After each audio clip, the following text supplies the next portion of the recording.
Well, hi, thanks for talking to me. I appreciate it.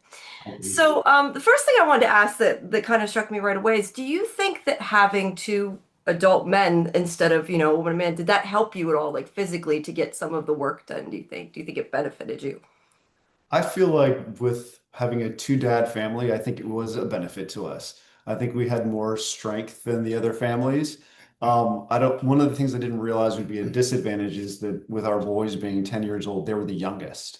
Yeah, And which led to some challenges of at 10 years old, there's zero filter, which is so cute at times, but also a big challenge. And they just couldn't physically do some of the labor that right.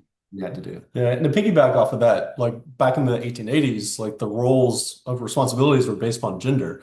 So the man would go out and do the physical hard work of, sowing the field, but the woman would stay home and take care of the garden, and the Nice. house. But it's one of those that, like, even carrying buckets of water in, I mean, those 40-pound buckets of Right. water weighed a lot. So I felt like when I took on the female role, maybe I had a little bit more physical strength to do some of the things that maybe it would have taken the female gender a little longer. So I felt like there were definitely some advantages to both of us as a two-dad family living on the And frontier. we work out too, so that helps.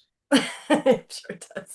That was the other thing I wanted to ask you though about your kids. I mean, obviously in our society, 10-year-olds don't have jobs, but do you feel like them being there and maybe trying, I'm assuming eventually you got them to do some things. I know they weren't too happy at the beginning, but do you think that like it's, I guess, helped their future work ethic for the real world?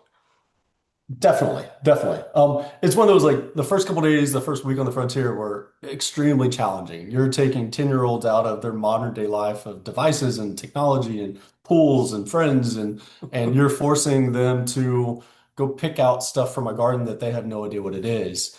But I felt like after a little while, like we just fell into that new routine. And the longer we were there, the more we were able to then task Ethan and Lucas with specific chores. Yeah. Whether once we got the barnyard animals, those were their responsibility. And so every morning and every evening, they would go out and they would tend to the animals and they would do what they had to do. And it got to the point where we didn't even have to ask them. They just knew. And so it's one of those, like, I think there's going to be some lifelong learning moments. I don't think they quite appreciate them yet, but I think in the next handful of years, they will look back and really take away some of Yeah. those learning moments. And a lot of it we were learning together. I was clueless on all the garden and the barnyard animals and like how do you take care of them? We had no idea. And so we all learned together. And I think that helped them see that, hey, they can figure this stuff out just like we had to figure it out. Yep. And so to learn how to learn was an important lesson too. What do you guys think that you're going to take from it that you learned? I mean, I don't know if you're gardening now or anything, but what kind of did are you using, I guess, that you learned there in Oh, your real lives? there's so much. I think one of the big takeaways is the source of your food, whether it's animals or from your garden. How does it get to you? Like we like chicken, like eggs, and like all I guess what's All right. I was about to go down like a spoiler path. Well, I think some general, well, the takeaways are for us and the boys, like, right, they're 10, I guess they're now 11. Like, we have this limited time with Mhm. them until they move off. And I think even before the frontier and even after the frontier, like, we still get caught up with the day-to-day distractions of pings and alerts.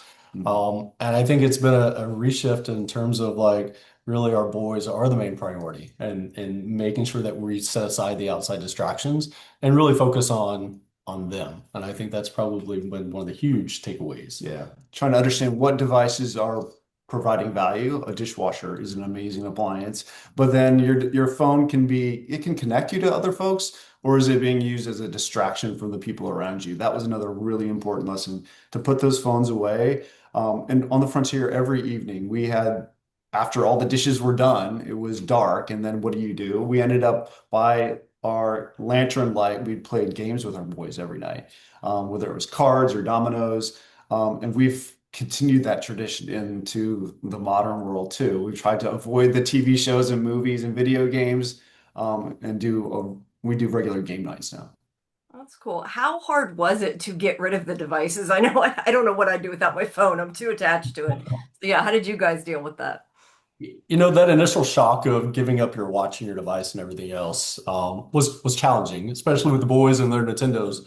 But then once you're fully immersed in the day-to-day life of the frontier, like you really forget about the devices because at that point you're focused on living. And it's like you are trying to figure out what are you going to have for lunch and for dinner, and then what do I need to do to make lunch and dinner happen?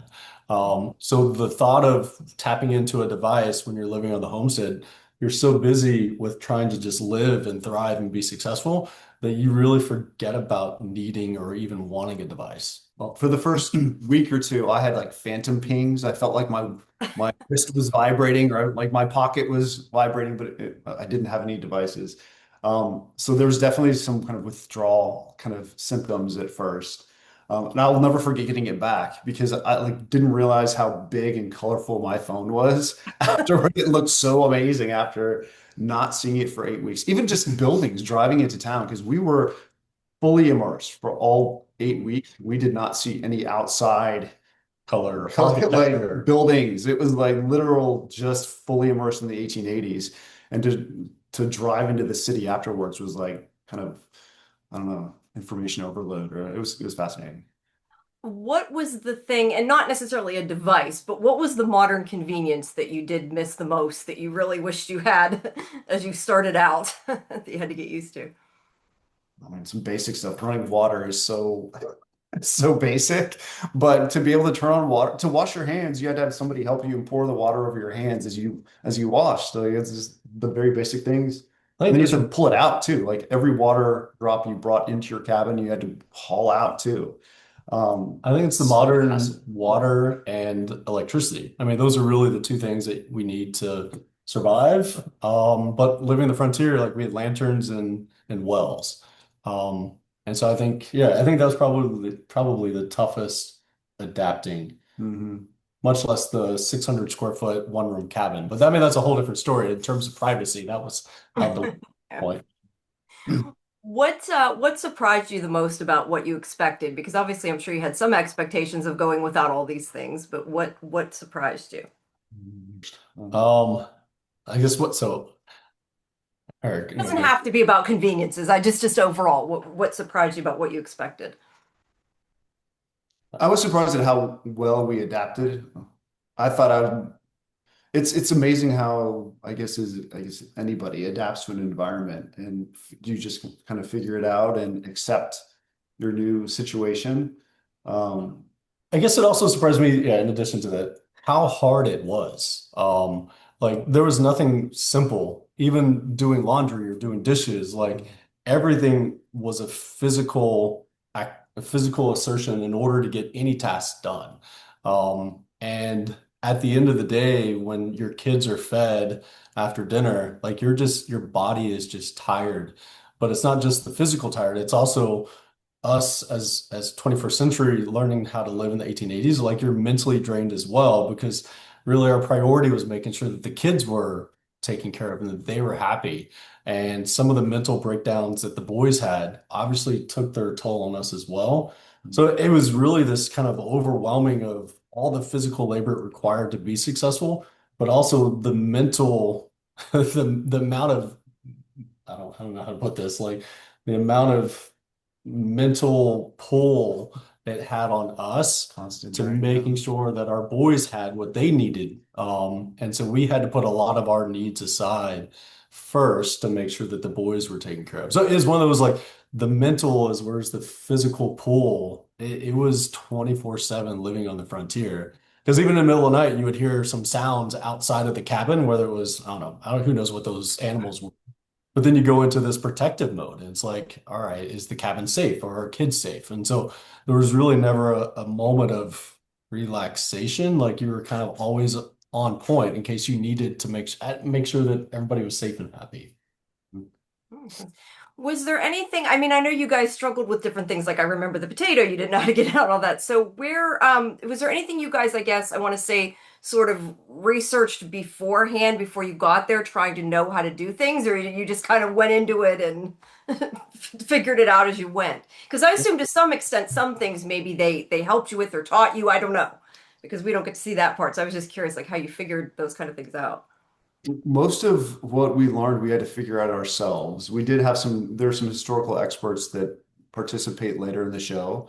I think that helped guide us on our path of how to do certain things. Of course, we had no clue how to prepare like clear and harrow a field, and there's a But whole how do you sow a crop But I and think going into that, they did not want us to do that research, right? Because it's all about modern day families adapting as if we're living in the 1880s authentically. So they didn't want us to do all this research about how folks live. They really wanted us to be fully immersed. And as those day-to-day challenges were presented to us, how do we adapt and how do we overcome those challenges? So we really didn't do a lot of research or preparation. Like I think we just went into it open-minded and it's like, this is what we have, and how are we going to make this work for us and for our boys? Yeah. Well, you figured it out at some point, I'm sure. So, but I don't know that I could. I definitely couldn't do most of that. But we're out of time. But thank you so much, both of you. I enjoyed the first three episodes and looking forward to seeing how the rest of it goes. awesome. Thank you, Yes, Jen. thank you All so right. much. Thanks a lot. Have a good rest of your day. Bye bye. Thank you. You too. Bye.